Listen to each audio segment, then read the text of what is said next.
नमस्कार। हम लोग वाल्मीकि रामायण की यात्रा कर रहे थे और अब तक हम युद्ध कांड या लंका कांड समाप्त कर चुके हैं।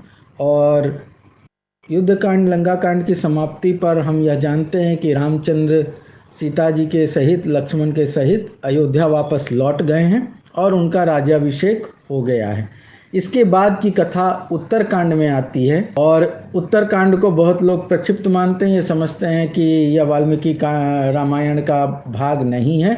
लेकिन मैंने आपको पूर्व काल में ही बता दिया था जब हम बालकांड पर चर्चा कर रहे थे कि 24,000 श्लोक और उत्तरकांड सहित 7 कांडों की रचना वाल्मीकि ने की है, ऐसा वे बालकांड में ही बताते हैं। और बालकांड की कथा ही लव कुश के राम को कथा सुनाने से शुरू होती है। तो यदि उत्तरकांड नहीं होगा तो लव कुश का जन्म भी नहीं होगा, और यदि लव कुश का जन्म नहीं होगा तो वे अश्वमेध यज्ञ में राम को कथा भी नहीं सुना सकते। इस तरह से पूरी रामायण ही गलत सिद्ध हो जाएगी। तो इसलिए यह मानना कि उत्तरकांड वाल्मीकि रामायण में नहीं है पूर्णतः गलत है। जो लोग ऐसा मानते हैं उनसे मेरा आग्रह रहेगा कि वे संपूर्ण रामायण पढ़ें और फिर निर्णय लें, लोगों को ऐसी बातें कहकर भ्रमित न करें। तो आइए प्रारंभ करते हैं हम उत्तरकांड। उत्तरकांड का प्रारंभ होता है और उसमें ये कहा जाता है कि राक्षसों का नाश कर जब श्री रामचंद्र जी गद्दी पर बैठे तब समस्त मुनिगण लक्ष्मण जी के बल पराक्रम की प्रशंसा करने को आए। अब ये लोग कौन ऋषिगण आए हैं तो इनका संपूर्ण विवरण दिया गया है कि कौशिक, यवकृत, गार्ग, गालव और मेधातिथि के पुत्र कण्व, ये सब ऋषि पूर्व दिशा में रहा करते थे। ये सब वहाँ पर आए थे। स्वात्रात्रेय, नमुची, प्रसूचि अगस्त की अध्यक्षता में आए थे और दक्षिण दिशा में रहा करते थे। नसदगु, कर्णवसी, धौम्य और सशिष्य कौशे ये पश्चिम दिशा के रहने वाले थे और पश्चिम से ही आए थे। अब इसके बाद वशिष्ठ, कश्यप, अत्रि, विश्वामित्र, गौतम, जमदग्नि और भारद्वाज, ये 7 ऋषि उत्तर दिशा के रहने वाले थे और उत्तर से आए थे। अब यहाँ पर देखें आप, जमदग्नि ऋषि का नाम आ रहा है। तो ये जमदग्नि ऋषि राम के राज्याभिषेक हो जाने के बाद वहाँ अयोध्या पहुँचे हैं लंका विजय के बाद। तब तक ये जमदग्नि ऋषि जीवित हैं। और ये जमदग्नि ऋषि कौन हैं तो ये परशुराम के पिता हैं। और परशुराम कौन है तो परशुराम वह हैं जिन्होंने अपनी माता रेणुका की हत्या कर दी थी अपने पिता के कहने पर। साथ ही ये वही परशुराम हैं जिन्होंने सहस्त्रार्जुन की हत्या कर दी थी जब सहस्त्रार्जुन ने इनके पिता की हत्या की थी। तो अब तक मतलब जब तक राम जी का राज्याभिषेक हुआ है तब तक भी ये काम नहीं हुआ है, क्योंकि जमदग्नि जीवित हैं, यानी जमदग्नि की सहस्त्रार्जुन ने हत्या नहीं की है। और यदि जमदग्नि की सहस्त्रार्जुन ने हत्या नहीं की है तो परशुराम ने भी सहस्त्रार्जुन को नहीं मारा है। इसका मतलब अभी तक कोई मुख्य कार्य परशुराम ने नहीं किया है। और ये परशुराम वही हैं जो बालकांड में उस समय आ जाते हैं शिव धनुष टूटने पर। तो इन्होंने ऐसा, उसके बाद इन्होंने क्षत्रियों का संहार किया 21 बार। तो ये परशुराम के ये सारे कृत्य कब हुए, ये थोड़ी हिस्ट्री का घालमेल हो जाता है यहाँ जब हम रामायण पढ़ रहे हैं तो, क्योंकि राम के पूर्व के अवतार हैं परशुराम। तो राम के जब ये पूर्व के अवतार हैं तो इनके मुख्य कृत्य तो राम के आने से पहले हो जाने चाहिए थे, क्योंकि रामावतार के बाद तो राम के कृत्यों की, उनके जो मुख्य कार्य हैं उनकी बात होगी। लेकिन यहाँ पर ऐसी कोई बात समझ में नहीं आती क्योंकि जमदग्नि जीवित हैं और वे आ रहे हैं राम जी के पास। चलिए आगे चलते हैं। अब इसमें ये लोग कहते हैं कि आपने रावण को तो मारकर बड़ा काम किया, लेकिन सबसे बड़ा काम तो लक्ष्मण जी ने किया जिन्होंने मेघनाद या इंद्रजीत को मारा है। अब ये बात सुन के राम जी बड़े आश्चर्यचकित होते हैं कि रावण जैसे महाबली को मैंने मारा, और इसके बाद ये लोग कह रहे हैं कि रावण ने सबसे बड़ा काम किया है। अब ये लोग कहते हैं कि हे राम, आपके लिए पुत्र पौत्र वाण रावण का नाश करना कोई बड़ी बात नहीं थी, क्योंकि आप तो हाथ में धनुष लेकर तीनों लोकों को जीत सकते हैं, इसमें कुछ भी संदेह नहीं है। यह बड़े सौभाग्य की बात है कि आपने राक्षसेश्वर रावण को मार डाला, और यह भी बड़े सौभाग्य की बात है कि हम सब लोग माता सीता सहित आपको विजयी देख रहे हैं। दैवात ही दुर्धर्ष, प्रहस्त, विकट, विरूपाक्ष, महोदर और कंपन आदि राक्षसों को आपने मारा। जिसके समान विशालकाय दूसरा व्यक्ति इस भूमंडल पर कोई नहीं था। उस कुंभकर्ण को दैवात ही आपने युद्ध में मारकर गिरा दिया। त्रिशिरा, अतिकाय, देवांतक और नरांतक जैसे महाबलवान राक्षसों को हे राम दैवात ही आपने मार गिराया है। देवताओं से अवध्य राक्षस राज रावण के साथ द्वंद्व युद्ध कर आपने जो विजय प्राप्त की सो यह बड़े आनंद की बात है। किंतु हे वीर, युद्ध में रावण को जीत लेना उतना कठिन न था जितना कि इंद्रजीत को मारना कठिन था।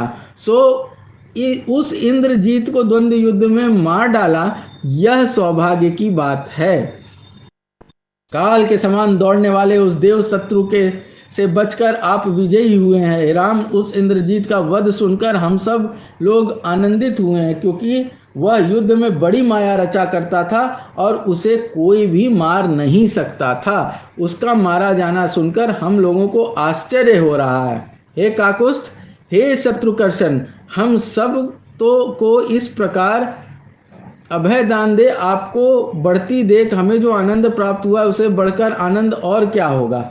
उन आत्मदर्शी मुनियों के ये वचन सुनकर श्री रामचंद्र जी को बड़ा आश्चर्य हुआ और वे हाथ जोड़कर बोले, भगवान, महाबलवान रावण और कुंभकर्ण नामक राक्षसों को छोड़ आप लोग इंद्रजीत की प्रशंसा क्यों कर रहे हैं। महोदर, प्रहस्त, विरूपाक्ष, मत्त, उन्मत्त, देवांतक एवं नरांतक जैसे वीरवानों को छोड़ आप लोग इंद्रजीत की प्रशंसा क्यों कर रहे हैं। अतिकाय और त्रिशा, धूम्राक्ष आदि बड़े बड़े बलवानों और राक्षसों को छोड़ आप लोग इंद्रजीत की इतनी प्रशंसा क्यों कर रहे हैं।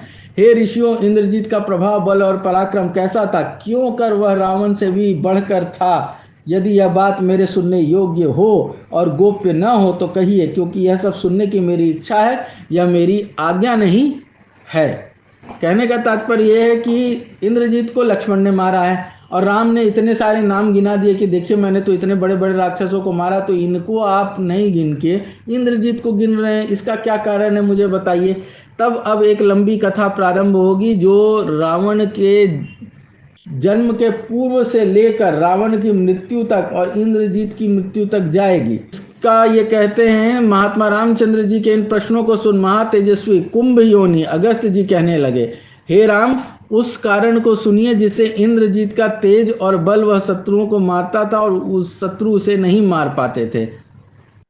हे राघव, मैं पहले आपको रावण के जन्म और उसके वरदान प्राप्ति का वृत्तांत सुनाता हूँ। पहले सतयुग में ब्रह्मा जी के पुलस्त नामक एक पुत्र उत्पन्न हुए। ब्रह्मर्षि पुलस्त जी तपह प्रभाव से साक्षात ब्रह्मा जी के ही समान हो गए। उनके धर्म और शील आदि गुणों का वर्णन करना असंभव है।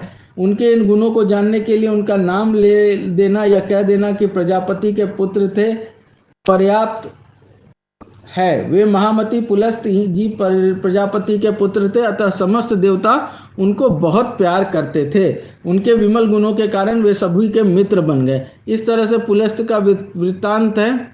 और उसके बाद फिर एक विचित्र सी कथा आती है कि एक उनके आश्रम के पास लड़कियां ये सब आती जाती थी, तो उन्होंने ये शाप दे दिया कि यहाँ पर जो भी स्त्री मेरे आश्रम में आएगी वह गर्भवती हो जाएगी। अब इसमें बताया जाता है कि सब लड़कियों को यह बात मालूम हो गई, लेकिन एक लड़की को यह बात पता नहीं चली, तो वह गलती से उनके आश्रम में चली गई। किंतु राजर्षि तृणबिंदु की कन्या ने पुलस्त जी की इस उक्ति को नहीं सुना था, अतः वह पुलस्त जी के आश्रम में जाकर निर्भय हो घूमने फिरने लगी, किंतु वहां उसे कोई सखी न दिखलाई पड़ी। तो ये तृणबिंदु की कन्या थी जो यह बात नहीं सुन पाई थी, और फिर वह वहाँ पर जाती है और उसमें गर्भ के लक्षण प्रकट हो जाते हैं। अपने शरीर में इस प्रकार का विकार देख वह बहुत घबराई और आप कह उठी, यह क्या हुआ। तदंतर असली बात जान वह पिता के आश्रम में लौट गई, किंतु तृणबिंदु उसे देख और असली बात जान उससे बोले, तूने कुंवारपन के विरुद्ध अपना ऐसा रूप क्यों धारण किया। तब वह कन्या उदास और अपने तपस्वी पिता से बोली कि हे पिता, मैं स्वयं अभी तक नहीं समझ सकी कि किस कारण से मेरा ऐसा रूप हो गया है, किंतु ऐसा होने से पूर्व मैं अपनी सखियों को खोजती ब्रह्म चिंता परायण ब्रह्मर्षि पुलस्त के रमणीक आश्रम में अकेली चली गई थी। अब यहाँ देखिए, यहाँ बिना किसी बात के एक लड़की गर्भवती हो जा रही है। उसके पिता कोई उपाय नहीं है, लड़की गर्भवती हो चुकी है, तो वे उसको लेके पुलस्त ऋषि के पास जाते हैं और कहते हैं कि भिक्षा रूप में आप इसे अंगीकार करें। आप जब तप करते थक जाएंगे तब निश्चय ही आपकी सेवा टहल किया करेगी। अब ये सौंप देते हैं ऋषि को, तृणबिंदु अपनी बेटी को, और आश्रम लौट जाते हैं। अब देखिए ये फिर यहाँ ऋषि भी उससे प्रसन्न हो जाते हैं उस कन्या से कुछ दिन में, तो उसको कहते हैं कि हे सुश्रोणी। सुश्रोणी शब्द का क्या अर्थ है मैं पहले बता चुका हूँ आपको कि इसका मतलब होता है सुंदर नितंब वाली। तो ये ऋषि के मुख से बात निकल रही है कि हे सुश्रोणी, मैं तेरी गुण संपदा से तेरे ऊपर बहुत प्रसन्न हूँ, अतः हे देवी आज मैं तुझे अपने तुल्य पुत्र देता हूँ। वह दोनों वंशों को बढ़ाने वाला होगा और पौलस्त के नाम से प्रसिद्ध होगा। तूने मेरी वेद ध्वनि सुनकर गर्भ धारण किया, तो निस्संदेह इसका नाम विश्रवा होगा। अब ये विश्रवा कौन है?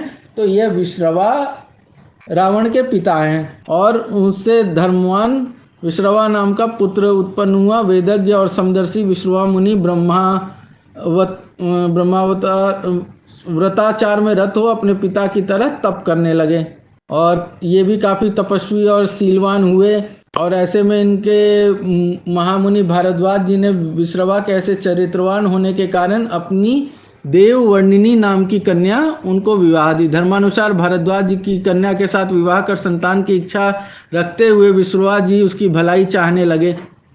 ये सब बात यहाँ है। ये परम हर्षित तो मुनिश्रेष्ठ विश्रवा जी ने अपनी भार्या के गर्भ में बलवान और परम अद्भुत एक पुत्र ऐसा उत्पन्न किया जिसमें ब्रह्मानी चित समस्त गुण विद्यमान थे। उसके उत्पन्न होने से उसके बाबा पुलस्त जी को बड़ी प्रसन्नता हुई। एक पुत्र उत्पन्न हुआ। वे अपने नाती को कल्याणकारिणी बुद्धि देखकर बोले, यह बालक धनाध्यक्ष होगा। फिर उन्होंने अत्यंत हर्षित हो देवर्षियों सहित उसका नामकरण किया। वे बोले, यह बालक विश्रवा से उत्पन्न हुआ है और है भी उन्हीं के सदृश, अतः यह वैश्रव वर्ण के नाम से विख्यात होगा। यही बंदा जो है यह कुबेर है। बाद में यह कुबेर नाम से जाना गया और ये रावण का बड़ा भाई है। इसके बाद एक और विवाह होगा केशिनी के साथ, और उस केशिनी से रावण, कुंभकर्ण और तीसरा पुत्र जो है वह विभीषण होगा। तो ये रावण और कुंभकर्ण तो राक्षसी प्रवृत्ति के होंगे, लेकिन विभीषण जो है वह धर्मज्ञ होगा। ऐसी कथा यहाँ पर आएगी। अब यहाँ पर ये कथा आती है कि कुबेर सबसे पहले लंका में जाके रहता है, और कुबेर के रहने से पहले यह बताया जाता है कि इंद्र की अमरावती से सुंदर राक्षसों के रहने के लिए ये लंका बनाई गई है। और फिर विश्रवा कुबेर को कहते हैं कि तुम वहाँ जाकर रहो।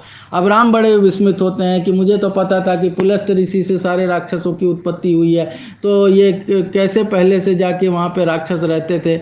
अब इसके कथा में अगस्त्य जी बताते हैं कि हे राम, कमल से उत्पन्न हो ब्रह्मा जी ने स्वयं सबसे प्रथम जल की सृष्टि की, और जल की रक्षा के लिए उन्होंने अनेक जंतुओं को बनाया। तब अब ये यहाँ पे आप देख लीजिए इवोल्यूशन की कहानी आ गई कि सबसे पहले ब्रह्मा जी जो हैं वो विष्णु के नाभि कमल से जन्मे, और वहाँ जन्म लेते उन्होंने सबसे पहले जल बनाया, और जल की रक्षा के लिए उन्होंने अनेक जंतु बनाए। वे सब जीव विनीत भाव से सृष्टिकर्ता के पास जाकर खड़े हो गए और बोले कि हम क्या करें। उस समय वे मारे भूख और प्यास के विकल हो रहे थे। प्रजापति ने मुस्कुराकर उन सबसे कहा कि हे प्राणियों, तुम यत्न पूर्वक मनुष्यों की रक्षा करो। उनमें से भूखे प्राणियों ने कहा रक्षामः, अर्थात हम रक्षा करते हैं, और उनमें से कुछ क्षुधा रहित प्राणियों ने कहा यक्षामः, अर्थात हम उत्तरोत्तर वृद्धि करते हैं। उनका यह कथन सुन ब्रह्मा जी बोले कि जिन प्राणियों ने कहा है रक्षामः, हम रक्षा करते हैं, वे राक्षस हों, और जिन्होंने कहा है यक्षामः, वे यक्ष हों। तो आप समझ लीजिए कि राक्षस शब्द रक्षा करने वाला राक्षस हुआ और वृद्धि करने वाला यक्ष हुआ। तो इस प्रकार से जो राक्षस ब्रह्मा जी ने जिस प्रकार से नामकरण किया है, उससे ये राक्षस बदमाश नहीं लगते, क्योंकि ये रक्षा करने वाले हैं। और इनको कहा गया कि तुम मनुष्यों की रक्षा करो। उन राक्षसों में हेती और प्रहेती नाम के दो भाई उत्पन्न हुए। वे दोनों भाई मधु कैटव की तरह शत्रु नाशकारी थे। वे दोनों ही राक्षसों के स्वामी हुए। प्रहेती धार्मिक स्वभाव का होने के कारण तप करने को वन में चला गया, किंतु हेती अपना विवाह करने के लिए बड़ा प्रयत्न करने लगा। विद्याचल और महाबुद्धिमान हेती ने स्वयं ही काल के निकट जाकर प्रार्थना कर काल की बहन के साथ, जिसका नाम भया था और जो महाडरावनी थी, विवाह कर लिया। तदंतर पुत्रवानों में प्रथम गिने जाने वाले योग्य राक्षस श्रेष्ठ हेति ने उस स्त्री के गर्भ से विद्युत केश नामक विख्यात पुत्र पैदा किया। महातेजस्वी हेति का पुत्र विद्युत केश सूर्य की तरह अत्यंत तेजस्वी हो जल में उगे हुए कमल की तरह उत्तरोत्तर बढ़ने लगा। जब वह राक्षस विद्युकेत समान हुआ तब उसके पिता हेति ने उसका विवाह कर देना चाहा। अतः उस राक्षस श्रेष्ठ हेति ने संध्या की तरह प्रतापनी संध्या की पुत्री को अपने पुत्र विद्युत केश के लिए संध्या से मांगा। हे राघव, कन्या तो किसी न किसी को देनी ही है, यह विचार कर संध्या ने विद्युत केश को अपनी बेटी दे डाली। संध्या की बेटी को पाकर राक्षस विद्युत केश उसके साथ उसी प्रकार विहार करने लगा जिस प्रकार इंद्र अपनी इंद्राणी के साथ विहार करते हैं। हे राम, विद्युत केश की पत्नी सालकंटका ने थोड़े दिनों बाद अपने पति से वैसे ही गर्भ धारण किया जैसे समुद्र जल से मेघ घटाएं गर्भ धारण करती हैं। उस राक्षसी ने मेघ गर्भ के समान एक बालक मंदराचल पर जाकर वैसे ही जना जैसे गंगा ने अग्नि से धारण किए हुए गर्भ से बालक जना था। उस सद्य प्रसूत शिशु को उसी पर्वत पर छोड़कर वह संध्या की बेटी सालकंटका संभोग की इच्छा से पुनः पति के पास जाकर विहार करने लगी। उधर उसका यह त्यागा हुआ पुत्र मेघ की तरह शब्द करने लगा। शरदकालीन सूर्य की तरह दीप्तिमान त्यागा हुआ यह शिशु मुंह में मुट्ठी दिए हुए पड़ा धीरे धीरे रोने लगा। अब वहां पर उस समय बैल पर सवार शिव और पार्वती आकाश मार्ग से उधर होकर जा रहे थे। उन्होंने जाते जाते उस बालक के रोने का शब्द सुना। फिर उस रोते हुए राक्षस शिशु को दोनों ने देखा भी और दयावश पार्वती के कहने से त्रिपुरासुर को मारने वाले महादेव जी ने उस राक्षस पुत्र की उम्र उसकी माता के बराबर कर दी और उसे अमर भी कर दिया। महादेव जी के ऐसा करना कोई बड़ी बात नहीं थी, क्योंकि वे तो अविनाशी और अपरिवर्तनशील हैं। महादेव जी ने पार्वती जी को प्रसन्न करने के लिए उसे आकाशगामी पुर के समान एक विमान भी दे दिया। हे नृपात्मज, पार्वती जी ने भी राक्षसियों को यह वर दिया कि राक्षसियां गर्भ धारण करते ही बालक जने और वह बालक तुरंत माता के समान उम्र वाला हो जाए। हे राम, सुकेश नामक विद्युत केश का पुत्र महादेव जी से वर पाकर बड़ा घमंडी हो गया। वह उस आकाशचारी नग को और लक्ष्मी जी को पा तथा उस नगर में बैठकर चारों ओर घूमने लगा। सुकेश को वरदान पाया हुआ तथा धार्मिक देख विष्णु वसु के समान तेजस्वी ग्रमणी नामक गंधर्व ने अपनी देववती नाम की कन्या, जो दूसरी लक्ष्मी के समान थी तथा जो युवती और सुंदरी होने के कारण तीनों लोकों में प्रसिद्ध थी, उससे ब्याह दी। देववती वैसे ही प्रसन्न हुई जैसे कोई निर्धन पुरुष धन पाकर प्रसन्न होता है। वह राक्षस सुकेश भी उसके साथ वैसे ही सुशोभित हुआ जैसे अंजन नामक दिग्गज। ये सब कथा यहाँ पर आई है। ये बहुत लंबी चौड़ी यहाँ पर कथा आपने को देखने को मिलेगी। फिर उसके बाद आपको सुमाली आदि की कथा आएगी। लास्ट में ये बताया जाता है कि केशनी से रावण आदि का जन्म होता है और फिर रावण बहुत ही क्रूर किस्म का व्यक्ति होता है। और ये बताया जाता है कि रावण जब ब्रह्मा का वरदान पा लेता है तो वह बहुत ही घमंडी हो जाता है और वह सब जगह जाता है युद्ध करने की इच्छा से कि मैं सबको जीत लूँगा। और इसी क्रम में वह हिमालय भी जाता है और हिमालय को मतलब कैलाश पर्वत को उठाता है, जिसे शंकर जी दबा देते हैं। और इसके बाद वह बहुत जोर का रुदन करता है जिससे उसका नाम रावण पड़ता है। फिर वह काल के पास भी जाता है, नारद के कहने पर वह काल को पराजित कर देता है। ये सब कथा आई है। लास्ट में वह इंद्र से युद्ध करने जाता है और इंद्र से युद्ध करने के क्रम में रावण कमजोर पड़ने लगता है। तब इंद्रजीत की कथा आती है कि इंद्रजीत वहाँ पहुँचता है और वह कपट युद्ध करता है, इंद्र को बांध लेता है और वह लंका ले आता है। फिर ब्रह्मा जी आते हैं और कहते हैं कि तुम्हें इंद्रजीत की उपाधि दी जाती है, तुम इंद्र को छोड़ दो। तब इंद्रजीत की उपाधि पाकर वह इंद्रजीत मेघनाद जो है वह इंद्र को छोड़ देता है। इस तरह की सारी कथा आती है। फिर इसमें एक कथा ये आई है कि वेदवती नाम की एक देवकन्या है, उसके साथ रावण संभोग करना चाहता है, लेकिन वह रावण को शाप देकर अपने प्राण त्याग देती है।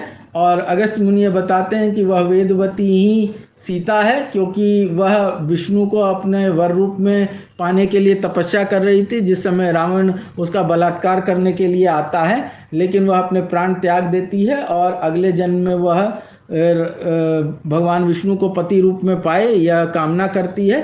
तो इसी से वह सीता के रूप में अयोनिजा, उसने इच्छा की थी कि मैं अयोनिजा ही जन्मूं, इसलिए वह किसी स्त्री के से उत्पन्न नहीं होती है।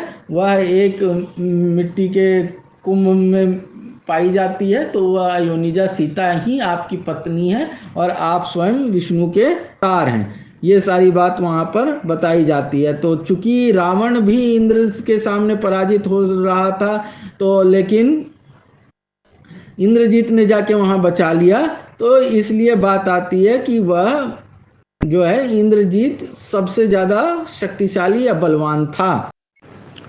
इसी में यह कथा भी आती है कि कैसे रावण, कुंभकर्ण, विभीषण, उनकी बहन शूर्पणखा, इन सब का कैकसी या केशनी नाम की जो सुमाली की राक्षसी पुत्री है, वह विश्रवा ऋषि से विवाह कर इनको जन्म देती है।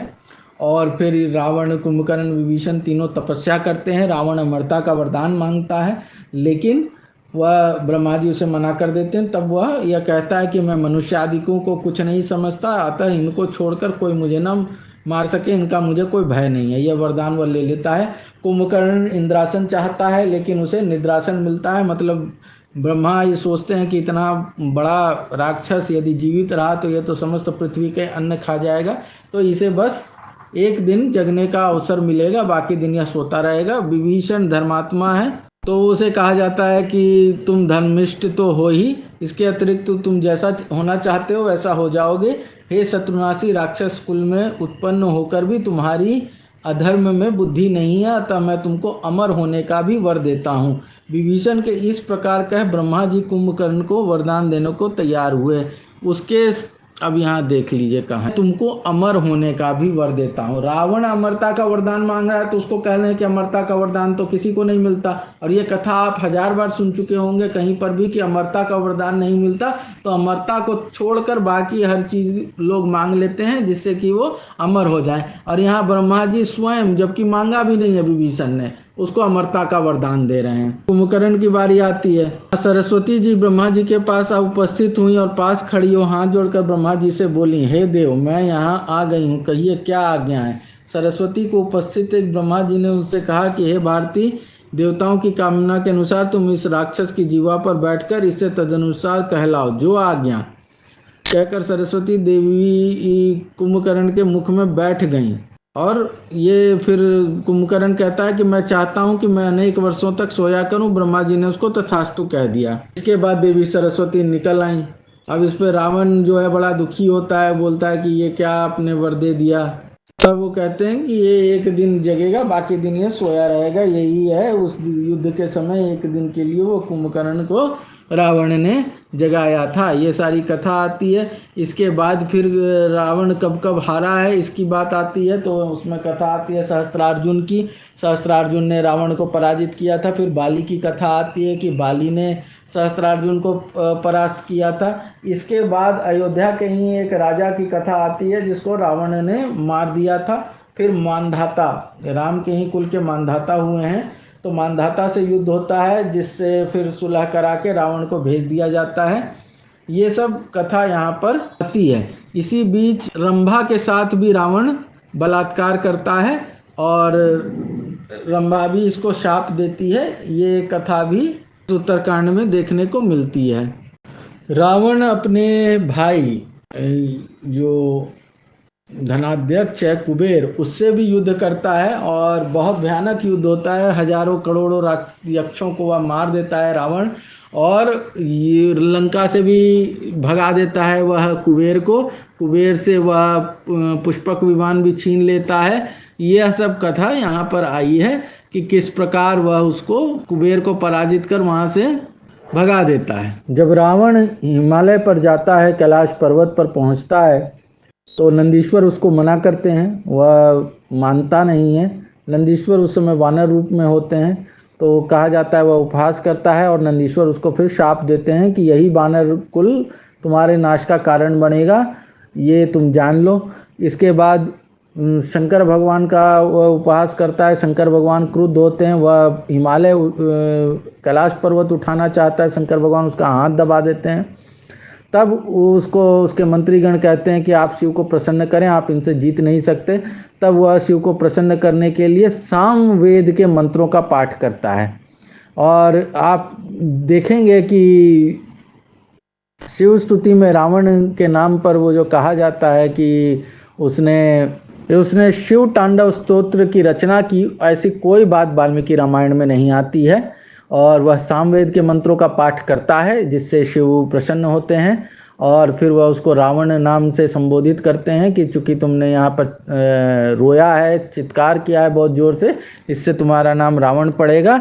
और वह उनसे वरदान मांगता है, उनसे शस्त्र मांगता है, तो उसे चंद्रहास देते हैं और कहते हैं कि इसका दुरुपयोग कभी मत करना, नहीं तो ये मेरे पास वापस चला आएगा। अब तुम जिस रास्ते आए थे उसी रास्ते लौट जाओ। फिर रावण पुष्पक विमान पर लौटकर पृथ्वी पर आ जाता है और यहाँ वह इधर उधर घूमता हुआ हिमालय पर पुनः पहुँचता है। तब फिर यहाँ पर दिखाया गया है कि वही वेदवती वाली कहानी आती है, जो कुशध्वज ऋषि की पुत्री है, उसके साथ बरजोरी करना चाहता है, लेकिन वह अपने प्राण त्याग देती है, इसको शाप देकर वही सीता बनती है।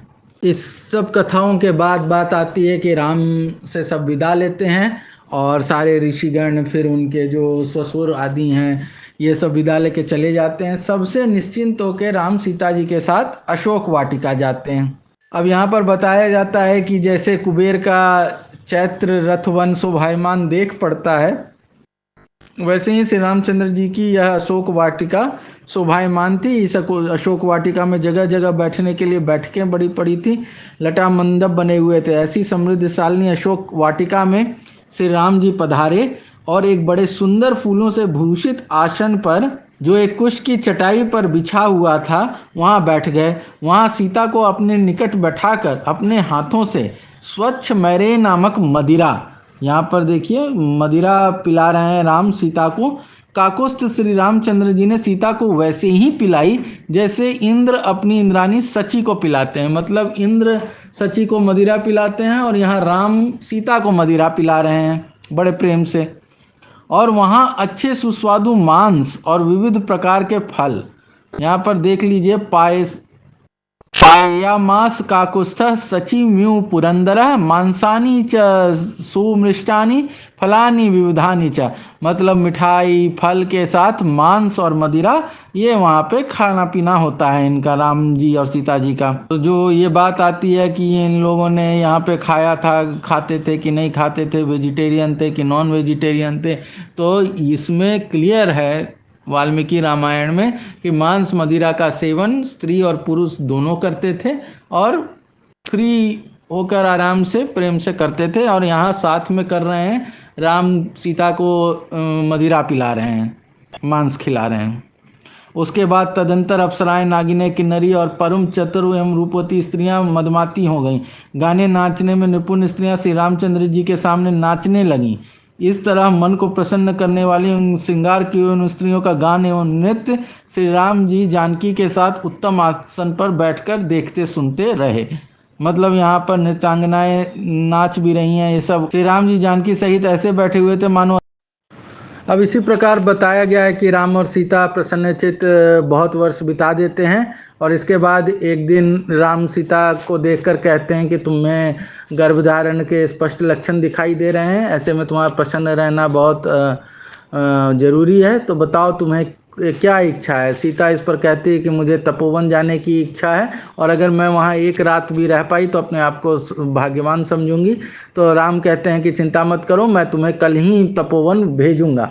इसके बाद बताया गया कि राम अपने दरबार में आते हैं, वहाँ तरह तरह के लोग आए हुए हैं, कुछ मनोरंजन करने वाले लोग हैं। और इन्हीं सब बातों के बीच अचानक रामचंद्र पूछ बैठते हैं कि हे भद्र, आजकल अयोध्यापुरी में और राज्य में क्या चर्चा फैली हुई है। मेरे आश्रित पूर्वासी लोग सीता, भरत, लक्ष्मण और शत्रुघ्न के विषय में क्या कहते हैं। शत्रुघ्न के बारे में और मेरी माता कैकेयी के बारे में लोगों का क्या मत है, क्योंकि राजा की बस्ती ही नहीं बल्कि तपस्वियों के आश्रमों में भी निंदा होने लगती है। तो राम जानना चाहते हैं। जब रामचंद्र जी ने यह कहा तब भद्र हाथ जोड़कर बोला कि हे राजन, पूर्ववासी लोग तो श्री महाराज की प्रशंसा ही करते हैं। तो श्रेष्ठ हे सौम्य, अयोध्या में आपके द्वारा विशेषकर दशानन का वध कर लंका को जीतने के कारण चर्चा पूर्ववासियों में बहुत हुआ करती है। भद्र के इस प्रकार कहने पर रामचंद्र ने कहा, यह नहीं, वे लोग जो कुछ कहा करते हैं वह सब ज्यों का त्यों कहा, अर्थात भली बुरी जो बात कहते हैं वो सब कहो। उन सब बातों को सुनकर मैं अच्छा ही करूंगा और बुरे काम छोड़ दूंगा। हे भद्र, तुम निर्भय होकर कहो। तब वह भद्र कहता है कि वन उपवन, हाट बाट और चौराहों पर पूर्ववासी लोग जो कुछ अच्छी बुरी बातें कहा करते हैं सो मैं कहता हूँ, आप सुने। श्री रामचंद्र जी ने अति दुष्कर कार्य किया है, जो समुद्र पर पुल बांध दिया। हमारे पुरखों ने तो क्या, देवता दानवों ने भी ऐसी अनहोनी बात नहीं सुनी थी। मतलब ये सब प्रशंसा वाली बात वह कहता है और उसके बाद फिर एक बात कहता है कि श्री रामचंद्र जी ने युद्ध में रावण का संहार कर सीता का उद्धार किया तो, किंतु रावण ने जो सीता का स्पर्श किया था उस पर उन्होंने कुछ भी विचार न किया और वे सीता को अयोध्या में क्यों ले आए। जिस सीता को पहले रावण बरजोरी अपनी गोद में उठाकर ले गया था, उसी सीता के संभोग का सुख श्री रामचंद्र जी के मन में क्यों कर अच्छा जान पड़ता है। रावण ने सीता को लंका में ले जाकर वहां अशोक वाटिका में रखा था और वहां सीता रावण की मुट्ठी में थी। इन सब बातों पर विचार कर महाराज के मन में घृणा क्यों उत्पन्न नहीं होती। अब हम लोगों को भी स्त्रियों के ऐसे दोषों को आंख बंद कर सह लेना पड़ेगा, क्योंकि राजा जैसा व्यवहार करता है उसकी प्रजा को भी वैसा ही व्यवहार करना पड़ता है। हे राजन, सब नगरों और जनपदों में प्रजाजन इसी ढंग की बहुत सी बातें कहा करते हैं। भद्र के इस प्रकार के वचन सुन श्री रामचंद्र जी परम व्याकुल हो समस्त सुहृदों से पूछने लगे कि क्या प्रजाजन मेरे बारे में ऐसी बातें कहा सुना करते हैं। यह सुन समस्त जनों ने हाथ जोड़ भूमि पर माथा टेक दुखी हो श्री रामचंद्र जी से कहा कि हे पृथ्वीनाथ, निसंदेह यह बात ऐसी ही है। अब इसको सुनते ही जो है राम जो है वो एकदम व्याकुल हो जाते हैं, उनको कुछ समझ नहीं आता। फिर वे अपने भवन चले जाते हैं, वहाँ अपने सब भाइयों को बुलाते हैं और वे कहते हैं कि हे भाइयों, आप लोगों का भला हो, मैं जो कुछ कहूँ उसके विपरीत मत चलना। मेरी सीता के बारे में पूर्ववासियों का जो मत है उसे आप सब सुने।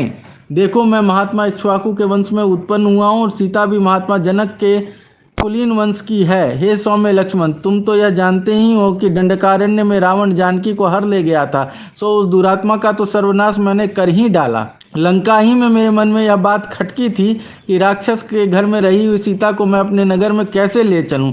हे लक्ष्मण, तुम्हारी आंखों देखी बात है कि मुझे विश्वास कराने के लिए सीता ने दहकती हुई आग में प्रवेश किया था।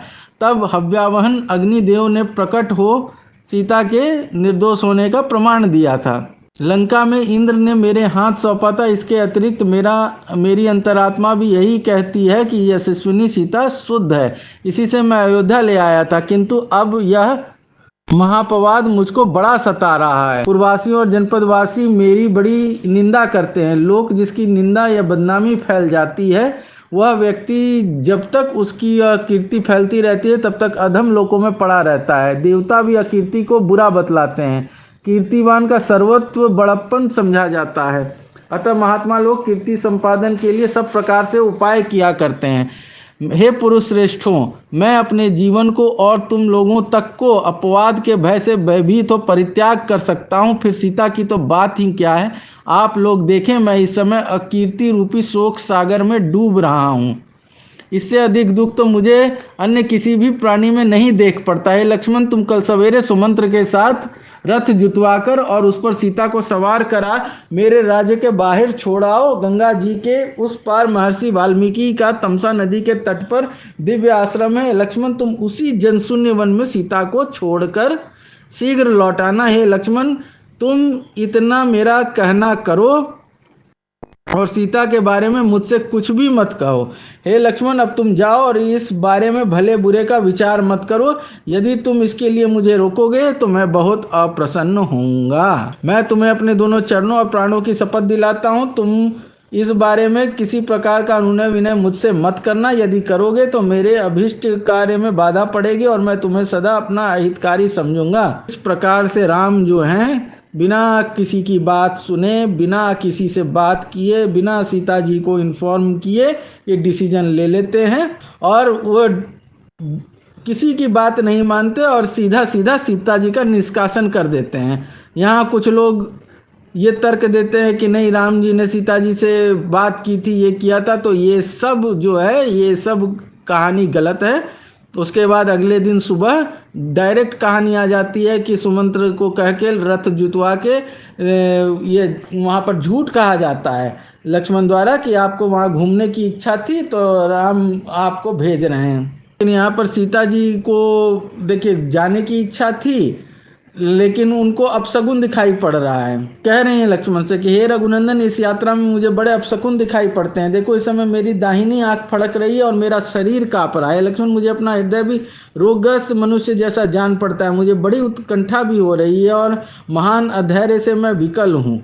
मतलब कुछ खराब होने वाला है तो भाप जाती हूँ। तो एक गर्भवती स्त्री है और गर्भवती स्त्री का इस तरह से परित्याग हो रहा है, आप सोच सकते हैं। इसके बाद यहाँ बात आती है कि आप रथ, लक्ष्मण जी कहते हैं कि आप जनक नंदिनी जी आप रथ पर सवार हों। सुमंत्र से के कहने से सीता जी रथ पर जा बैठी और जानकी जी, लक्ष्मण जी और बुद्धिमान सुमंत्र तीनों उस रथ पर बैठकर वहां से रवाना हुए। चलते चलते विशालाक्षी जानकी गंगा के तट पर जा पहुंची। इस प्रकार यहाँ पर बात आती है कि लक्ष्मण रोने लगते हैं। तब सीता पूछती हैं कि क्या बात है कि तुम रो रहे हो। तब वे पूरी कथा उनको सुनाते हैं। सीता एकदम बेहोश हो जाती हैं लगभग, और फिर वो लोग वहाँ से उनको छोड़ के चले आते हैं। फिर बात आती है कि वहाँ वाल्मीकि जी आते हैं, सीता जी को अपने आश्रम ले जाते हैं और इधर सुमंत्र समझाते हैं लक्ष्मण को कि मैंने ये सब बातें पहले सुन रखी हैं दुर्वासा के मुंह से, जब वो तुम्हारे पिता से मिलने आए थे। ये सब कह के इनको समझाते। तो इस प्रकार सीता जी का वनवास हो जाता है और लक्ष्मण सुमंत्र के साथ लौटते रहते हैं। उस समय सुमंत्र एक कथा सुनाते हैं कि दुर्वासा ऋषि के आश्रम में एक बार जब उनके पिता दशरथ गए थे तो सुमंत्र भी साथ में थे, और उस समय वो विष्णु भगवान की कथा सुनाते हैं कि किस प्रकार भृगुपत्नी ने जब राक्षसों का आश्रय प्रदान किया तो विष्णु भगवान ने क्रोधित होकर उनके सुदर्शन चक्र से उनका गला काट दिया, जिस पर भृगु ने उनको शाप दिया कि उन्हें भी अपनी पत्नी के वियोग में कई वर्ष गुजारने पड़ेंगे। तो भगवान विष्णु ने उस शाप को स्वीकार किया और रामचंद्र के रूप में वे धरती पर अवतीर्ण हुए हैं, और सीता उनकी पत्नी है, इसलिए यह वियोग तो होना ही था। लेकिन उनके 2 पुत्र होंगे और उनका राज्याभिषेक अयोध्या में ही होगा। इस प्रकार की कथा सुनाकर लक्ष्मण को सांत्वना बंधाते हैं सुमंत। इसके बाद लक्ष्मण वापस चले आते हैं। तो यहाँ हम देख सकते हैं कि राम किस प्रकार अपनी गर्भवती पत्नी को निष्कासित कर देते हैं, बिना उनसे बात किए, बिना किसी प्रकार की चर्चा किए, बस लोक भय से, लोकापवाद की भय से। और चूँकि लोग उनके बारे में बात कर रहे थे तो इसको आधार बनाकर उन्होंने अपनी पत्नी का निष्कासन कर दिया।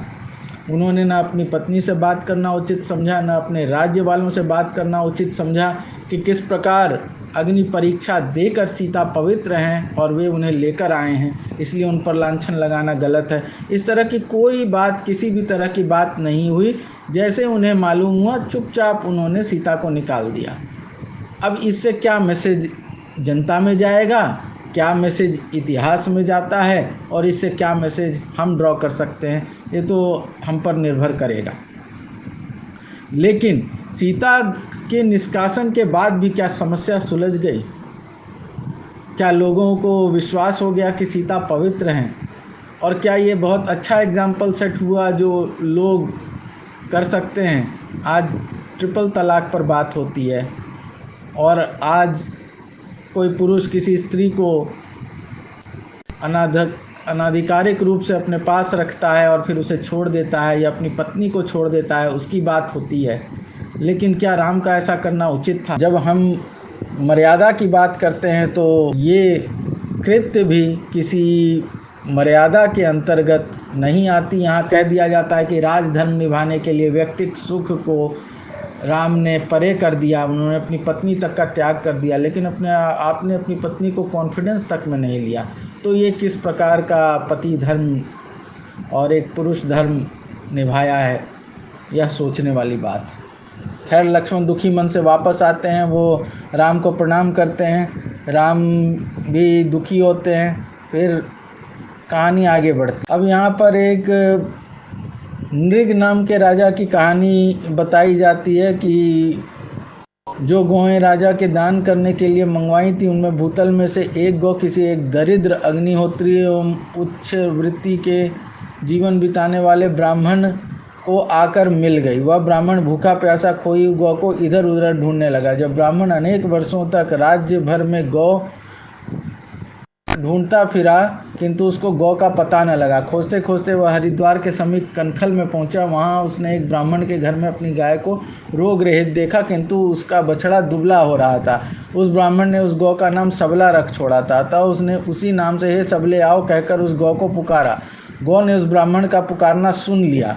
भूखे प्यासे और अग्नि समान तेजस्वी उस ब्राह्मण का कंठ स्वर पहचान कर वह गौ उसके पीछे चल खड़ी हुई। जिस ब्राह्मण के घर में वह गौ थी, जो इतने दिनों से उसे पाले हुआ था, वह भी उसके पीछे दौड़ा और शीघ्रता से उसके निकट पहुंच उस ऋषि से कहने लगा, यह गाय तो मेरी है, यह तो मुझे महाराज नृग से दान में मिली है। इस प्रकार उस दोनों पंडित ब्राह्मणों में आपस में झगड़ा होने लगा। वे दोनों आपस में झगड़ते झगड़ते महाराज नृग के पास गए, किंतु राजा नृग की राजधानी में पहुंचकर भी वे राजभवन में न जा पाए। ये कथा यहाँ पर चल रही है राजा नृग की। जब इन दोनों को राजधानी में ठहरे ठहरे कई दिवस और रातें बीत गईं, तब तो वे ब्राह्मण अति कुपित हुए और साप युक्त या घोर वचन बोले, हे राजन, तू कायार्थियों को दर्शन नहीं देता था, तू गिरगिट होकर की ऐसी जगह रहेगा जहाँ तुझे कोई देख न सके। सैकड़ों हजारों वर्ष तक तू एक अंधे कुएं में गिरगिट होकर पड़ा रहेगा। जिस समय इस धराधाम पर भगवान विष्णु मनुष्य रूप में वासुदेव में यदुकुल में उत्तीर्ण होंगे, उस समय उनके द्वारा तू इस श्राप से छूटेगा, उसी समय तेरा उद्धार होगा। कलयुग के आरंभ में भूमि का भार उतारने के लिए महाबली नर और नारायण अवतार ले। इस प्रकार महाराज नृग को शाप देकर वे दोनों शांत हुए। तदंतर उन दोनों में वह बूढ़ी और दुर्बल गाय किसी अन्य ब्राह्मण को दे डाली। नृग इस प्रकार ब्राह्मणों के शाप से गिरगिट की योनि में पड़े शाप का फल भोग रहे हैं। लक्ष्मण, कार्यार्थियों का झगड़ा न मिटाने से राजा को बड़ा पाप लगता था। कार्यार्थियों को शीघ्र मेरे सामने लाओ, अच्छे कार्य का फल राजा को प्राप्त होता ही है। इसके बाद जो है लक्ष्मण जी चले जाते हैं। इसके बाद राजा निमि की कहानी आती है। निमि को इक्ष्वाकु वंश का ही बताया गया है और इक्ष्वाकु के 12वें पुत्र के रूप में राम जी बताते हैं और कहते हैं कि इनको एक बार यज्ञ करना था और उस समय इंद्र का भी यज्ञ था, तो इन्होंने वशिष्ठ को बुलाया, लेकिन वशिष्ठ यह कहते हैं कि मुझे इंद्र ने पहले ही यज्ञ का आमंत्रण दिया है, तो मुझे इंद्र का निमंत्रण स्वीकार करना पड़ेगा, इसलिए तुम इंतजार करो। लेकिन निमि क्या करते हैं, गौतम ऋषि से यज्ञ कराने लगते हैं। इस पर वशिष्ठ को बड़ा क्रोध आता है और ये जब वशिष्ठ निमि के पास आते हैं तो ये दोनों एक दूसरे को शाप दे देते हैं और इस शाप की वजह से ये दोनों का नाश हो जाता है। तब बताया गया है कि एक कुंभ में इनका जन्म होता है, उसके लिए कथा बताई जाती है कि ये ब्रह्मा के पास जाते हैं। यहाँ इनको बताया जाता है कि तुम मित्रावर्ण के वीर्य में प्रवेश करो, हे द्विजश्रेष्ठ, वहाँ भी तुम अयोनिज रहोगे, यानी किसी स्त्री की योनि से उत्पन्न न होगे, धर्मयुक्त होकर फिर मेरे ही अधीन होगे। मतलब इनकी किसी स्त्री से उत्पत्ति नहीं हो रही है। जब लोक पितामह ब्रह्मा जी ने ऐसा कहा तब उनको प्रणाम कर उनकी परिक्रमा कर वशिष्ठ जी तुरंत वरुण लोक में गए। उस समय मित्र सूर्य भी वरुण सहित समस्त देवताओं से पूज्य होकर वरुण के राज्य पर शासन कर रहे थे। इतने में अकस्मात उर्वशी नाम की एक अप्सरा अपनी सखी सहेलियों को साथ लिए वहां पहुंची। वरुणालय में अर्थात समुद्र के तट पर उस रूप सौयन संपन्न उर्वशी को क्रीड़ा करते देख वरुण ने हर्षित होकर चाहा कि उसके साथ प्रीति करे। उस कमल नयनी पूर्ण चंद्राग्नि श्रेष्ठ अप्सरा के साथ वरुण जी ने संभोग करना चाहा। तब वो अप्सरा हाथ जोड़कर वरुण से बोली कि हे सुरेश्वर, मित्र देवता ने पहले ही मुझसे कह रखा है, अथवा मित्र देवता के साथ मैं पहले ही प्रतिज्ञा कर चुकी हूँ। यह सुन काम से पीड़ित वरुण ने कहा, यदि यही बात है तो मैं तुझे देखकर क्षुब्ध होने के कारण अपने वीर्य को इस देव निर्मित घड़े में छोड़ देता हूँ। हे सुंदर नितंब वाली, यदि तू मेरे साथ मैथुन करना नहीं चाहती तो मैं इस घट में वीर्य छोड़ अपना काम भोग की लालसा को पूरा कर लूँगा। अब बताइए, वरुण जो है वह उसको सुंदर नितंब वाली भी कह रहा है और फिर कह रहा है कि तुम मेरे साथ मैथुन नहीं करना चाहती तो मैं अपना वीर एक घड़े में डाल दे। इसके बाद वह जो है वह वहाँ मित्र देवता के पास जाती है। मित्र देवता उसे देखते ही क्रोध में भरकर कहने लगे, अरे दुष्टिचारनी, जबकि तुझे मैंने पहले बुलाया था तब तू मुझसे मिलने बिना वहाँ क्यों चली गई? तू उसने दूसरे के साथ संभोग क्यों किया जबकि संभोग हुआ भी नहीं है? इस अपराध के कारण तू मेरे क्रोध से शापित कर मुझे कुछ दिनों मृत्यु लोक में जाकर रहना पड़ेगा। अरे कुबुद्धनी, बुद्ध के पुत्र काशीराज राजर्षि पुरुरवा के पास तू चली जा, वह तेरा पति होगा। अब इसको बिना कारण शाप देके पुरुरवा के पास भेज दिया गया। और उसके बाद मित्र ने भी उस घड़े में अपना वीर्य डाल दिया।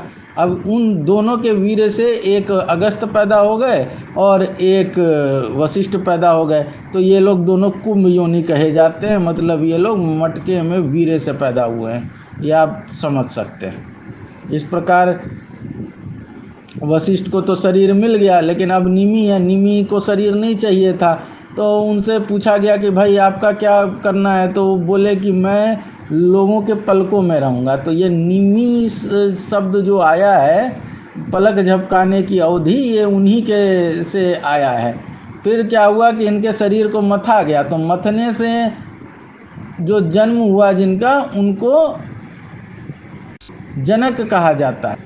अग्नि से इनके शरीर को, मतलब इनके मृत शरीर को मथने से महातपस्वी महापुरुष उत्पन्न हुआ, उसका नाम मिथि है। और जनने अर्थात ऋषियों द्वारा प्रकट करने के कारण उसका नाम जनक भी पड़ा। अब ये मिथिला नरेश जनक यही सीता के पिता हैं। मतलब इक्ष्वाकु वंश के 12वें पुत्र हुए इक्ष्वाकु के निमि, और निमि के शरीर को मथने से जन्म हुआ मिथि या जनक का, जिन्हें शरीर न होने के कारण मथने से जन्म जो हुआ उनका मृत शरीर से, तो उनको विदेह भी कहा जाता है। और यही मिथि वंश के राजा लोग मैथिल कहलाए। तो आप समझ सकते हैं कि इस प्रकार राम जो कथा सुना रहे हैं उस हिसाब से मिथि निमि के पुत्र हैं और निमि इक्ष्वाकु वंश के हैं। तो ये लोग राम और जनक एक ही वंश के हो गए, यानी राम और सीता एक ही वंश के हो गए और ये दोनों भाई बहन हो गए उस हिसाब से। अब ये अगर कथा देखी जाए तो जो दशरथ जातक कथा है, जिसमें ये बताया गया है कि दशरथ के 3 पुत्र हुए, जिसमें भरत दूसरी माता के पुत्र हैं और राम लक्ष्मण एक ही माता के पुत्र हैं और उनकी एक बहन है सीता। तो ये कथा जो है वहाँ से मैच हो जाती है कि राम और सीता भाई बहन थे। लेकिन इस रामायण में उनको पति पत्नी दिखाया है, लेकिन उत्तरकांड तक पहुँचते पहुँचते ये हो गया कि वो दोनों एक ही कथा, एक ही वंश के हैं, ऐसी कथा राम सुना देते। ये कथा यहाँ पर ख़त्म होती है। इसके बाद और एक कथा शुरू हो जाती है। अब यहाँ एक ययाति की कथा आती है। इसके बाद फिर आप देखेंगे कि यहाँ पर एक कथा आती है फिर कि एक ब्राह्मण आता है राम के पास और वह कथा सुनाता है कि मेरा पुत्र असमय मर गया है और इसके मरने का कारण तुम हो राम, क्योंकि तुम्हारे राज्य में जो है अनहोनी हो रही है। अब वो अनहोनी का पता करने के लिए सबको बुलाते हैं, नारद, अगस्त, वशिष्ठ, सारे ऋषि आते हैं। अब वो सब आके बताते हैं उसमें कि भाई यहाँ पर कोई तो शूद्र है, वो तपस्या कर रहा है, उसकी वजह से यह सब घटित हो रहा है, क्योंकि शूद्रों को तपस्या का अधिकार नहीं है। अब यहाँ देखिए वर्ण व्यवस्था आ गई और यहाँ पर राम जो हैं वो निश्चय करते हैं कि वे पता लगाएंगे कि कौन यह दुष्कर्म कर रहा है तपस्या करने का। तो वो जाते हैं, ढूंढते हैं, पुष्पक विमान बुलाकर वो सब जगह जाते हैं। तब उनको एक पेड़ पर उल्टा लटका हुआ एक तपस्वी दिखाई पड़ता है। उससे जाके पूछते हैं कि भाई तुम कौन हो और क्यों तपस्या कर रहे हो? तो वो बताता है कि मैं शूद्र कुल में उत्पन्न शंबुक नाम का व्यक्ति हूँ और मैं सशरीर स्वर्ग जाना चाहता हूँ, इसलिए मैं तपस्या कर रहा हूँ। और इसके बाद राम कुछ नहीं पूछते, वो एक चमचमाती हुई तलवार निकालते हैं और उस व्यक्ति का सर धड़ से अलग कर देते हैं। अब अगर मान लीजिए एक शूद्र तपस्या कर भी रहा था और उसको सशरीर स्वर्ग जाने की इच्छा थी, तो उसको स्वर्ग मिलेगा नहीं मिलेगा या तो वह जिसकी तपस्या कर रहा था वो डिसाइड करता। लेकिन यहाँ राम ब्राह्मणों के कहने पर, नारद के कहने पर आकर उसको मार देते हैं। तो ये बहुत उचित बात नहीं जान पड़ती, लेकिन यहाँ कथा आई है, बहुत लोग इसको प्रक्षिप्त मानते हैं, लेकिन ये उत्तरकांड में है।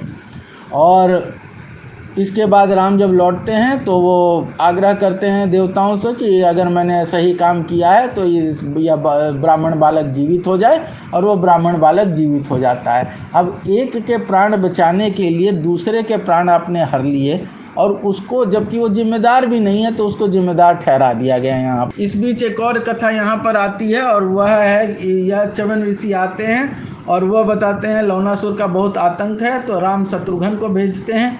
शत्रुघ्न वाल्मीकि आश्रम में जाके 1 दिन 2 दिन रुकते हैं। वहाँ उसी समय सीता लव कुश को जन्म देती हैं, और फिर शत्रुघ्न का वहाँ प्रस्थान होता है।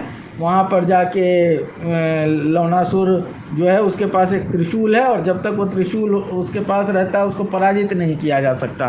तो ऐसा समय चुना जाता है सुबह का जिस समय लवणासुर बाहर निकलता है बिना त्रिशूल के, और उसी समय उसको घेर कर उसका वध कर दिया जाता है। इधर फिर ये वापस आते हैं शत्रुघ्न वाल्मीकि आश्रम, तो वहाँ पर दिखाया गया है कि वहाँ उनकी भेंट लव कुश से होती है, जिनके मुख से वो रामायण सुनते हैं और विस्मृत होते हैं। इसके बाद यहाँ पर कथा आती है कि अब राम जो है वो राजसूय यज्ञ करना चाहते हैं, इसके लिए उनको भरत आदि लोग मना करते हैं। फिर उनको कहा जाता है कि भाई आप अश्वमेध यज्ञ कीजिए। अश्वमेध यज्ञ की तैयारी होती है, उसमें वाल्मीकि लव कुश को साथ लेकर आते हैं। वहाँ पर कथा होती है, रामायण की कथा सुनकर राम पहचान जाते हैं अपने पुत्रों को, लेकिन वो कहते हैं कि सीता को भी आके प्रमाण देना पड़ेगा कि ये हमारे पुत्र हैं। और फिर सीता आती हैं तो सीता के कुछ कहने से पहले वाल्मीकि शपथ लेकर ये कहते हैं कि सीता पूर्णतः पवित्र है, लेकिन राम फिर भी सीता को जब प्रमाण देने के लिए कहते हैं वे समा जाती हैं, वे अपने प्राण त्याग देती हैं। इस पर राम क्रोधित होते हैं, लेकिन फिर ब्रह्मा आके उनको समझाते हैं, फिर चीज़ें शांत होती हैं।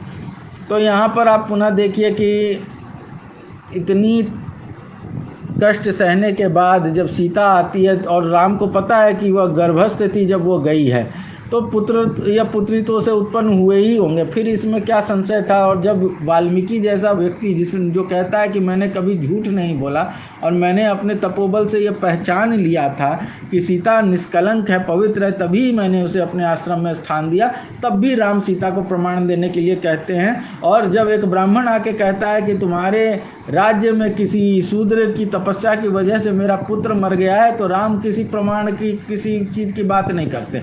तो एक ब्राह्मण की बात आप आंख बंद करके मान रहे हैं और दूसरे ब्राह्मण की बात पर आप विश्वास नहीं कर रहे हैं। ये किस तरह की मर्यादा है, यह समझना कठिन है। इसके बाद फिर अब उत्तरार्ध की बात आ जाती है। उत्तरार्ध में ये होता है कि काल स्वयं आता है राम से बात करने के लिए, और यह शर्त रखता है कि हमारी वार्तालाप कोई सुने नहीं। और राम जो हैं लक्ष्मण को दरवाजे पे खड़ा कर देते हैं और स्वयं बात करने चले जाते हैं। उसी समय दुर्वासा आते हैं और वो कहते हैं कि मैं शाप दे दूंगा अगर मुझे राम से तुरंत मिलने न दिया गया। तो लक्ष्मण प्रजा और अयोध्या की रक्षा के लिए राम को जाके खबर करते हैं, लेकिन उस समय काल से उनकी बात चल रही होती है, तो प्रतिज्ञावश उनको, लक्ष्मण को मृत्यु दंड देना पड़ता है। और फिर कहा जाता है कि सज्जनों का त्याग ही मृत्यु दंड के बराबर है, तो वो लक्ष्मण का परित्याग कर देते हैं। लक्ष्मण बेचारे बड़े दुखी होकर जाके श्वास रोक के अपना प्राण त्याग देते हैं। उसके बाद राम भी बड़े दुखी होते हैं, वह कहते हैं कि अब मैं भी लक्ष्मण का अनुसरण करूँगा। इस प्रकार जो है अब अंत समय आ गया है सबका, तो वो कहते हैं भरत को राजा बनने के लिए, भरत मना कर देते हैं। तब डिसीजन होता है कि सब लोग राम के साथ स्वर्ग का आरोहण करेंगे। तो शत्रुघ्न को भी बुला लिया जाता है, शत्रुघ्न अपने पुत्रों को राजा बना देते हैं, राम अपने पुत्रों को राजा बना देते हैं। ये सब कथा चलती है यहाँ पर। इससे पहले एक और कथा आई है जहाँ पर युधाजीत जो भरत के मामा हैं, वो आकर कहते हैं कि एक राज्य है, वहाँ पर बहुत अच्छे से ये लोग सब रह रहे हैं, लेकिन उनको जीत लेने से बहुत अच्छा होगा। तो श्री रामचंद्र जी के पास भरत के मामा युधाजीत के गुरु का आगमन और युधाजीत का गंधर्व देश विजय करने का प्रस्ताव सुनाना। श्री राम जी का भरत को गंधर्व देश विजय करके अपने पुत्र तक्ष और पुष्कल को उस देश का अधीश्वर बना देने की आज्ञा देना और भरत का गंधर्व देश का फतह किया जाना और उस देश के 2 विभाग कर अपने दोनों राजकुमारों को वहाँ का अधीश्वर बनाकर अयोध्या लौटाना। तो यहाँ पर गंधर्व देश है, वहाँ के लोग शांति प्रिय हैं, रह रहे हैं आराम से, तो वहाँ पर बेवजह जो है हमला करके उनको नष्ट भ्रष्ट करके फिर अपने राज्य स्थापित कर देने की कथा यहाँ पर आती है। फिर यहाँ पर उसी प्रकार लक्ष्मण और के पुत्र अंगद और चित्रकेतु, उनके लिए स्वतंत्र राज्यों का प्रबंध कर दिया जाता है। ये सब बातें यहाँ पर आती हैं। और इसमें एक कथा दंड की भी आई है। दंड राम के पूर्वज हैं और दंड का नाम इसलिए दंड रखा गया क्योंकि वो बड़े उद्दंड हैं और वो दंड पाकर ही ठीक रहते हैं। वो उनको भी राजा बना दिया जाता है और वो अपना गुरु बनाते हैं शुक्राचार्य को। और यह दंड जो है वह शुक्राचार्य की पुत्री के साथ बलात्कार करता है। यानी राम के पूर्वज जो हैं वो बलात्कारी किस्म के भी व्यक्ति रहे हैं। इसमें यहाँ पर बात आई है उत्तरकांड में। अब ये फाइनल बात यही होती है कि वहाँ पर फिर राम जो हैं सबको बुला लेते हैं और उसके बाद ससमूह जो है वहाँ पर सुसाइड होता है लोगों का। महाप्रयाण कहें, सुसाइड कहें, जो कह लें, पानी में डूब के ये लोग सब अपने प्राण त्याग देते हैं। और फिर वे दूसरे रूप में बताया गया है कि वे देवताओं के रूप में पानी से निकल के स्वर्गलोक को चले जाते हैं और इसी के साथ रामायण का उपसंहार हो जाता है। तो ये पूरी रामायण की कथा पर अगर विचार किया जाए तो यहाँ देखते हैं कि राम को जिस रूप में मर्यादा पुरुषोत्तम के रूप में स्थापित किया जाता है, इसमें कई ऐसी बातें हैं जो राम को मर्यादा पुरुषोत्तम से दूर दूर तक कोई रिश्ता नाता नहीं होने की बात बताती हैं। अब वो राम का स्त्री के प्रति आकर्षण कहिए या राम का तुरंत दुखी हो जाना, डिप्रेस्ड हो जाना ये कहिए, ये कई ऐसे डिसीजंस हैं जहाँ पर हम देखते हैं कि प्रश्न उठाए जाते रहे और उसका कोई उचित उत्तर नहीं मिलता। जहाँ तक चरित्र की बात है तो हम लक्ष्मण या भरत के चरित्र की बात करें तो उन्हें ज़्यादा उत्तम बताया गया है as compare to Ram. Ram को जगह जगह कामी बताया गया है, जबकि लक्ष्मण और भरत के बारे में ऐसी बातें नहीं कही गई हैं। तो आप देख सकते हैं ये पूरी वाल्मीकि रामायण है और इसमें जिस प्रकार से राम का चित्रण हुआ है वह कहीं कहीं बहुत ही आपत्तिजनक और प्रश्न चिन्ह उठाता है। और इसके साथ ही हम ये कथा यहाँ समाप्त करेंगे, रामायण की कथा। मैं आशा करता हूँ ये आपको रोचक लगी होगी और आप स्वयं भी इसके बारे में और जानकारी लेंगे। कहीं बताई बातों पर विश्वास करने के बजाय स्वयं देखेंगे, जानेंगे। तो ये जो मिलावट की बात होती है ये बाद के लोगों ने अपनी अपनी रामायण बनाई और उसमें अपने अपने तरह से मिलावट की है। कोई एक्चुअल मिलावट नहीं हो सकती क्योंकि पढ़ने लिखने के अधिकार ब्राह्मण के पास थे। और अगर कोई मिलावट कर रहा है तो ब्राह्मणों ने उसे स्वीकार क्यों कर लिया और वो आज तक क्यों छपती आ रही है। ये ऐसे प्रश्न हैं जिसका कोई सटीक उत्तर नहीं मिलता और घुमाने के लिए बहुत से लोग हैं जो ऊंचे ऊंचे मंच पर बैठ के आपको घुमा देंगे कि अरे भाई ये तो था ही नहीं, वो तो था ही नहीं, इस तरह की बातें कर देंगे और आपको भ्रमित करेंगे। लेकिन सच्चाई यही है कि ऐसी ही बातें लिखने वाले ने लिखी और यही बातें पढ़ती पढ़ाई जाती रहीं तब तक जब तक कि समस्त लोग जिनको पढ़ने लिखने तक का अधिकार नहीं दिया गया था वे लोग भी इन चीज़ों को पढ़ने न लगे, शिक्षित ना हो गए। और जब उन लोगों ने प्रश्न उठाना शुरू कर दिया तो ये बात आने लगी कि अरे भाई ये तो मिलावट है, क्योंकि इसका कोई उत्तर देने की स्थिति में नहीं था। ये है एक्चुअल बात जो मेरा विश्लेषण कहता है। बाकी आप अपना निर्णय स्वयं ले सकते हैं। मेरी बातों को सुनने के लिए बहुत बहुत धन्यवाद।